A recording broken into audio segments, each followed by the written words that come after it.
Olá, meus cumprimentos a todos. Vou apresentar para vocês o livro A Teoria Egológica do Direito e o Conceito Jurídico de Liberdade, de Carlos Cóssio. Carlos Cóssio nasceu na Argentina em 1903 e faleceu no final do século passado, entre 80 e 90. Estudou na Universidade de La Plata, onde lecionou entre os anos 34 e 48.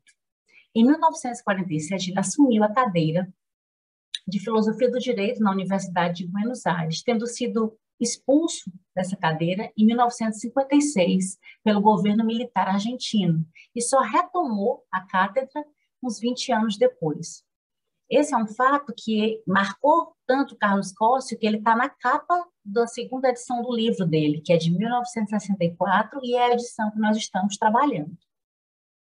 Ele começou a forjar a teoria pura do direito nos anos 20, tendo lançado esse livro, já com a teoria consolidada, em 1944. A teoria egológica do direito, ela se baseia na fenomenologia de Edmund Husserl, no existencialismo de Heidegger, além de ter uma preocupação epistemológica ali do pensamento kantiano e, principalmente, na teoria pura do direito. O cerne, o ponto principal, é que o direito não é produto do legislador, mas ele é uma conduta compartida. Cóssio se preocupa em fazer uma diferenciação entre a egologia jurídica, o racionalismo, o empirismo e o historicismo. O racionalismo, por entender que o direito não é norma, é conduta.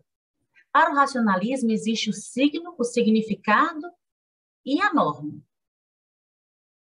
No entanto, para Cóssio é preciso também uma intuição sensível. Sem essa intuição sensível, não é possível se fazer o direito. Nisso, ele até fala que o racionalismo vê o direito como um objeto ideal, daí não necessário a intuição. Mas para ele, o direito é um objeto cultural, posto que conduta, então necessita a intuição. O empirismo, por outro lado, confunde intuição com direito, intuição com conduta. E para o historicismo, o que ele diz? Ele fala que, como direito é liberdade, e liberdade é presente, é necessária a teoria egológica para estudar o direito, e não o historicismo. Ele apresenta, então, a ciência dogmática do direito como uma ciência de realidades, baseada na experiência humana ou na experiência cultural. Nesse ponto, ele faz uma diferenciação entre os tipos de objetos: objetos culturais, objetos ideais, objetos metafísicos e objetos naturais. Passei o slide aqui. Exato. Os objetos ideais, eles são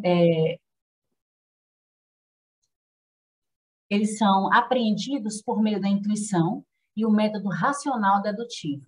Os objetos naturais, por meio da explicação e o método empírico dedutivo, onde ele vai ter a abstração e a generalização. Ele fala que existem os objetos metafísicos, mas que ele não estuda. Ele diz que não cabe na doutrina dele estudar como é essa apreensão, como é a ciência para apreender os objetos metafísicos. Mas ele diz que os objetos metafísicos eles têm três campos: o campo da vivência, o campo da validade, porém eles não têm o campo da experiência. Não é possível experimentar. E ele dá como ideia Deus. Já os objetos culturais, eles estão no campo da experiência, no campo da existência e no campo do valor. Isso ele faz até uma diferenciação. A diferença entre os objetos culturais e os objetos naturais é exatamente o valor. Que, por exemplo, a Vênus de Milo, se não fosse o valor que os homens absorvem dela, ela seria simplesmente um monte de mármore. Essa existência dos objetos culturais, ela requer o conhecimento do substrato, mas também a vivência dos sentidos. Então, ele afirma que a apreensão dos objetos culturais se dá por meio da compreensão e faz essa diferenciação entre compreensão e intelecção.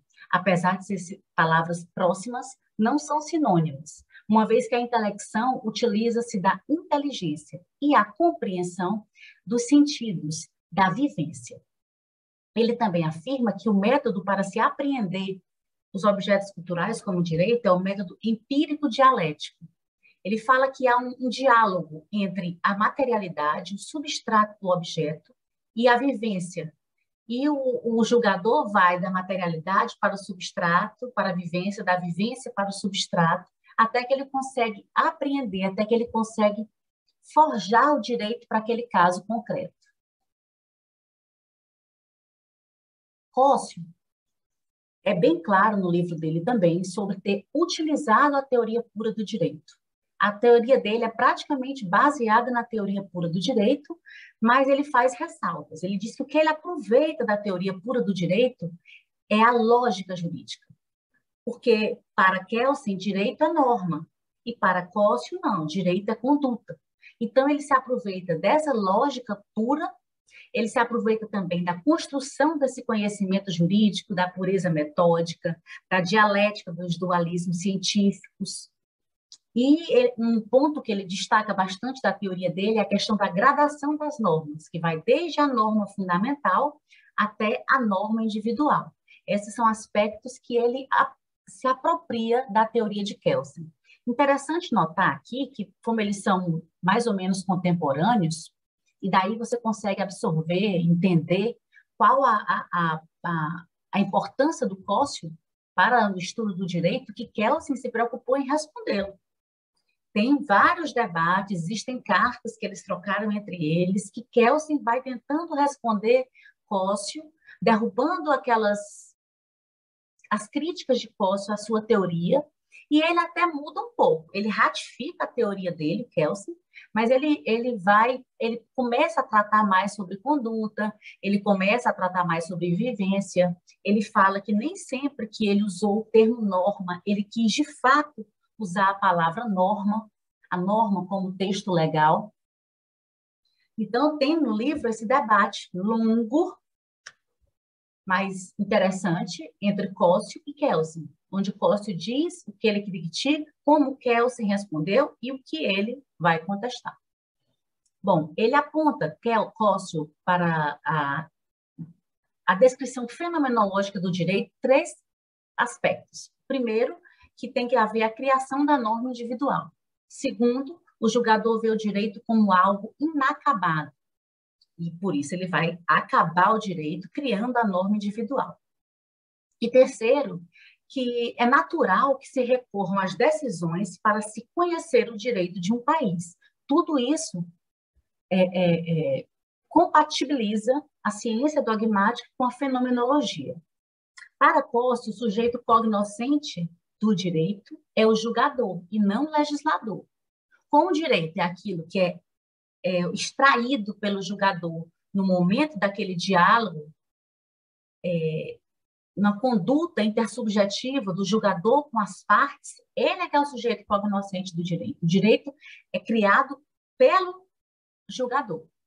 Nisso, ele fala da questão que, obviamente, apesar dos julgadores não quererem, as vivências, o mundo axiológico do julgador interfere nessa criação do direito.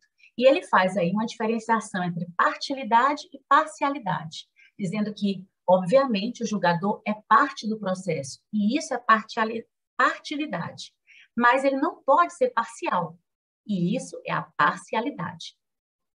Como elementos da experiência jurídica, ele aponta que existe a estrutura lógica, que é um círculo de atuação dentro do qual o julgador vai poder se mover. Existe o conteúdo empírico, que são as circunstâncias do caso, e, obviamente, a valoração jurídica. Outra questão interessante é que Cossio afirma que norma e imperativo não são conceitos idênticos. Ele entende que a norma não é imperativa, que os homens obedecem o direito não porque podem sofrer consequências, podem sofrer sanções, mas que eles obedecem o direito porque eles querem conviver bem em sociedade. Eles querem ser ouvidos, eles querem ouvir, portanto, então eles acabam obedecendo o direito. A última parte do livro é o Cossio tratando de conceito jurídico de liberdade. Essa parte foi trazida ao livro em razão de um debate entre Cossio e Garcia Marques, que é um jurista mexicano. Para Garcia Marques, existiam dois tipos de liberdade: a liberdade metafísica, que era a conduta, e a liberdade jurídica, de você fazer ou não fazer algo sem necessidade da sanção, sem a sanção para lhe obrigar. Posso dizer que conduta é a liberdade metafísica fenomenalizada. Então, não havia por que diferenciar, dividir a liberdade. Liberdade é conduta e ponto final. Liberdade, para ele, é igual conduta, que é igual vida humana vivente, todos são sinônimos. E ele ainda diz que, como a norma jurídica abrange prestação e sanção, é liberdade, inclusive, o ato jurídico ou injurídico que você faz, porque você vai estar sempre abrigado pela lei. Cócio foi bastante estudado, como eu já disse, e vários autores o criticaram. Eu trago aqui, para terminar, essa crítica de Miguel Reale à teoria gológica do direito. Não pode ele reduzir a norma a uma pura lente de aferição da conduta, arrancando-a da experiência jurídica, da qual é um dos elementos constitutivos essenciais para convertê-la em mero esquema lógico. A norma, em suma, não pode ser, ao mesmo tempo, prisma de observação da conduta e ingrediente da conduta mesma. Com isso, Cócio acaba identificando indevidamente a teoria normativa com a lógica jurídica.